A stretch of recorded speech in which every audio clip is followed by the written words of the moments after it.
For a long time now, people have been saying, Tom, can you give us some beer and whiskey pairing ideas? And I've been putting it off for one reason or another, but today we start that challenge.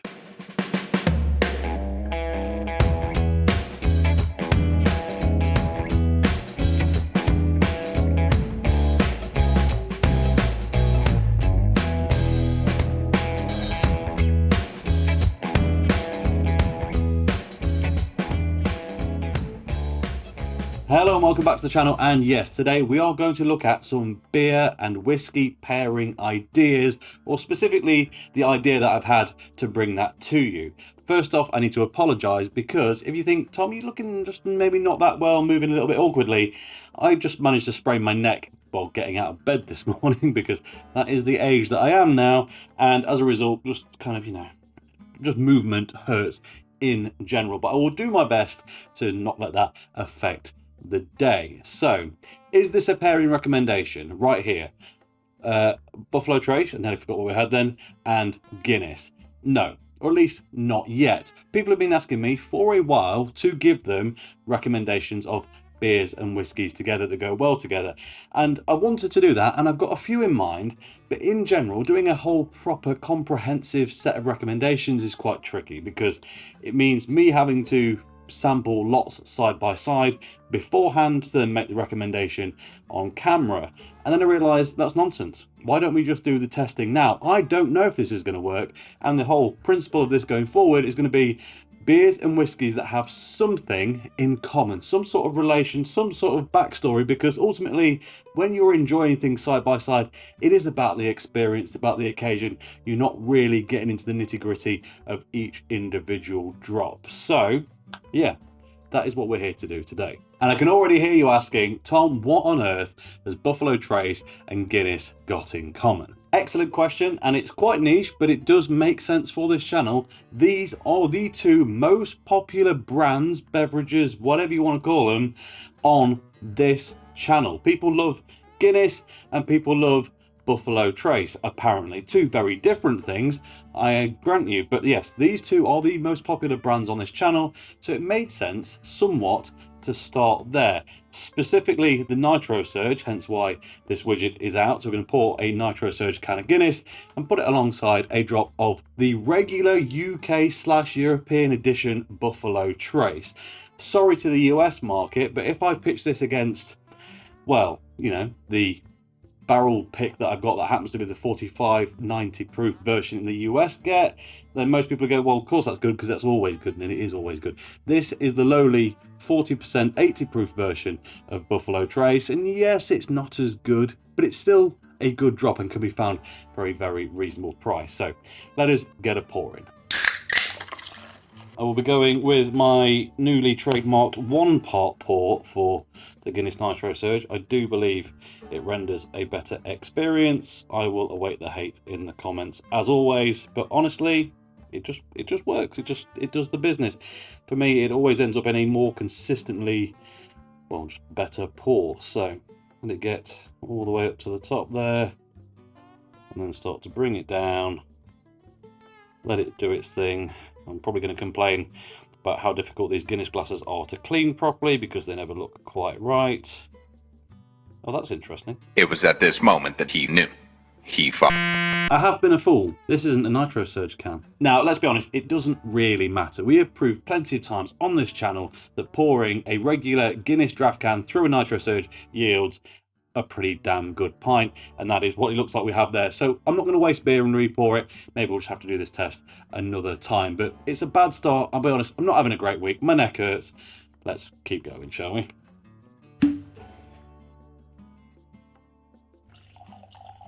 Now then, while these drinks just kind of sit here and get used to the atmosphere and start to become more acquainted at a distance, people probably are asking, Tom, what are you doing? You used to review things one at a time so you could give us a really good rundown.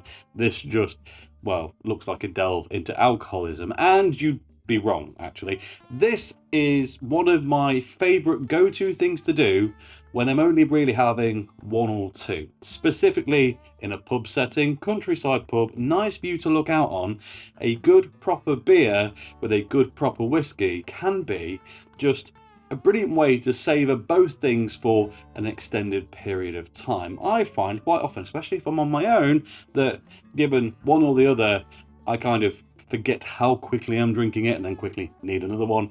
When you've got both on the go, something about it, for me at least, slows it down, steps it back, and makes it more of a refined experience. Anyway, as I said before, having picked the wrong can out of my fridge there, that is not a bad looking near pint of Guinness. And on the flip side, well, the Buffalo Trace looks almost exactly as it always does, with that beautiful kind of straw gold colour. We shall get into it first though with the Guinness. Cheers. No point even trying to split the G on that one because it wasn't a full pint and I still would have failed dramatically. But again, this is about slowing down, going back to basics. How is that Guinness? Slightly metallic, often more the case with those draft cans. Certainly not bad, it's quite creamy, got a bit of sweetness to it. I would say that's a good pint with a bit more metallic edge than maybe I would have liked, but hey, I've definitely spent a lot more on far worse. So that is a good benchmark and it works well, but we all know all about Guinness. The important thing is the combination. And it's important when you're doing these things to take your time. Keep it just light and occasional. Take in the beautiful aromas of the whiskey you're drinking. Now, after coming off the back of the Guinness, this Buffalo Trace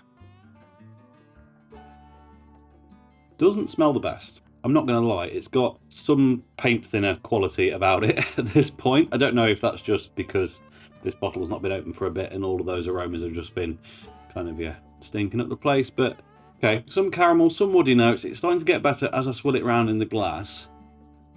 That slightly astringent boozy hit is starting to just dull down a touch. Oh, what was that? Yeah, there we go. It's starting to bring in some slightly more woody tones. Let's give it a sip. Cheers. Much better on the palate. Quite sweet. Quite... well, it's a Buffalo Trace product. We know really what we're getting. It's lightly wooded, got a bit of tannin to it, but ultimately it's pretty damn sweet vanilla fudgy goodness. It's de facto bourbon, really, is what we're saying there. It didn't seem offensive off the back of the Guinness, but of course it is a much more concentrated flavour. How does the Guinness fare off the back of that, though? Interesting. That metallic-y note has gone completely. That is absolutely slightly lacking in flavour. Get a lot more creaminess from it, and there is a slightly rustic vanilla-y note that you do get in some stouts naturally that seems to be harmonising between the two. Much less prominent in the Guinness, much stronger in the Buffalo Trace, but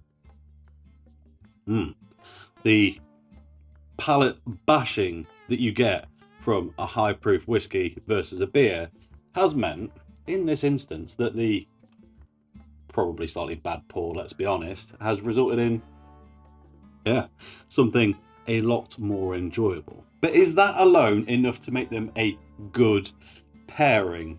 My thought on the matter is no, and what I was worried about going into this pairing has kind of come true. Guinness it's a stout for the majority of people. It is an easy sipping, go-to, relatively low flavour, enhanced somewhat or significantly by the fact it's a nitrogen infused beer. And look, it's popular for a reason. It's because lots of people like it, because it's not got much offensive about it. Ultimately, anything that has that because its flavour isn't strong, it's muted, it's dull, it's a little boring if we're honest. I like Guinness. I think this is a great drink for watching a sports game with, and I've said it many, many times, but if I want to get my beer nerd on, I'm not interested at all. But put head to head or side by side with a whiskey, I think of almost any persuasion, the whiskey doesn't feel any different going back and forth. It feels like Buffalo Trace has every time I've drank it before. But the Guinness, yes, it's taken some bad tones away, but it's taken almost all of its tones away. There's a slight sweetness remaining, but I'm getting no roastiness, no stout quality really whatsoever. It's, yeah, pretty lame overall. It's not a bad combo, it's not offensive. If you wanted a beer that allowed you to appreciate the whiskey to the full, but so you weren't drinking either of them too quickly, actually, not a bad shout, if we're entirely honest.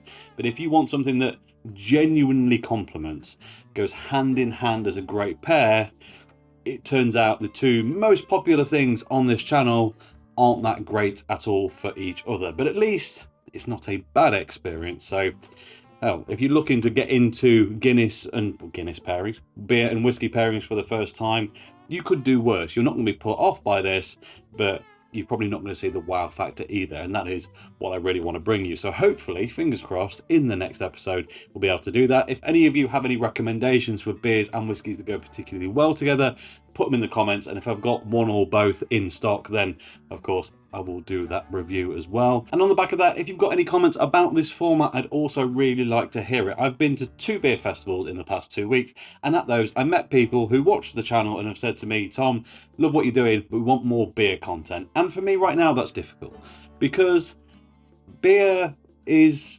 slightly dull at the moment. Even the stuff that I get excited about now, which is predominantly European stuff, I put that out, no one's very interested. Whiskey, people are always interested. So yes, this is a hope to bring the beers that I love to the attention of the whiskey community, and hopefully the whiskies that I love to the attention of the beer fans out there. So yes, any recommendations on this format, thoughts about it, what you want to see, also let me know in the comments, please.